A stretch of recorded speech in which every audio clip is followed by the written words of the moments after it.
નમસ્કાર દર્શક મિત્રો, હું છું એડવોકેટ સોનલ બારિયા. આપ સર્વનું સ્વાગત છે મારી ચેનલ લીગલ ભવ્ય જ્ઞાનમાં. દર્શક મિત્રો, આજે આપણે જાણીશું કે જે સગીર વ્યક્તિ છે તેની જો જમીન વેચવાની હોય તો તેની અંદર શું પ્રક્રિયા હોય છે.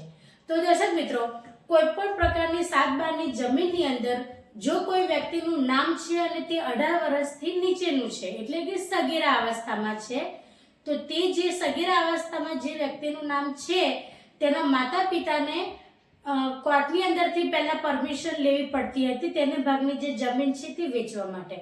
પરંતુ એક ચુકાદાની અંદર કોર્ટ દ્વારા એવું કહેવામાં આવ્યું છે કે જે સગીર વ્યક્તિ છે તેના ભાગનો જે હિસ્સો છે 7/12ની જમીનની અંદર તે એ કોર્ટની પરવાનગી વગર હવે વેચી શકશે. પરંતુ દર્શક મિત્રો, જ્યારે જે સગીર વ્યક્તિ છે તેના માતા પિતા જ નથી, એ લોકો અવસાન પામ્યા છે, તો તેવા સંજોગો દરમિયાન જે સગીર વ્યક્તિ છે તેની જમીન છે તેનો હિસ્સો કોણ વેચી શકે? તો તેની માટેની પ્રક્રિયા એ છે કે સૌથી પહેલા તો જે સગાવાલા છે તેમાંથી જે સગીર વયની વ્યક્તિ છે તેના પાલક માતા પિતા બનવું પડે.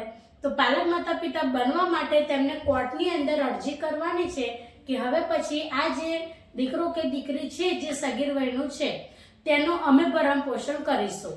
તે રીતના કોર્ટની અંદર અરજી કરવાની રહેશે અને કોર્ટ પરમિશન આપશે કે હવે પછી તમે આ જે વ્યક્તિ છે જે સગીર વ્યક્તિ છે જે દીકરો કે દીકરી તેના તમે પાલક માતા પિતા બની જશો. એટલે એ પાલક માતા પિતાનું તમને પરવાનગી કોર્ટ દ્વારા આપવામાં આવશે.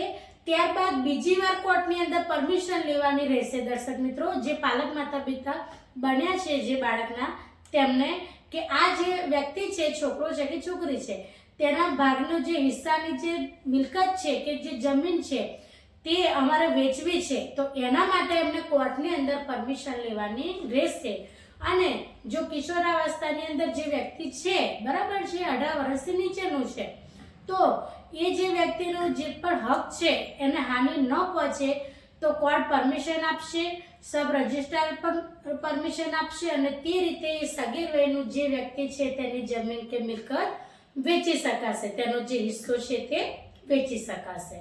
તો દર્શક મિત્રો, આ રીતે જે પણ સગીર વયની વ્યક્તિનો જો જમીનની અંદર હિસ્સો હોય તો આ રીતે વેચી શકાય છે. તો દર્શક મિત્રો, વિડીયો કેવો લાગ્યો તેના વિશે જરૂરથી જણાવજો. જો વિડીયો સારો લાગ્યો હોય તો તેને લાઈક કરજો, શેર કરજો અને ચેનલને સબસ્ક્રાઇબ કરજો. આજના માટે આટલું જ. જય હિન્દ, જય ભારત.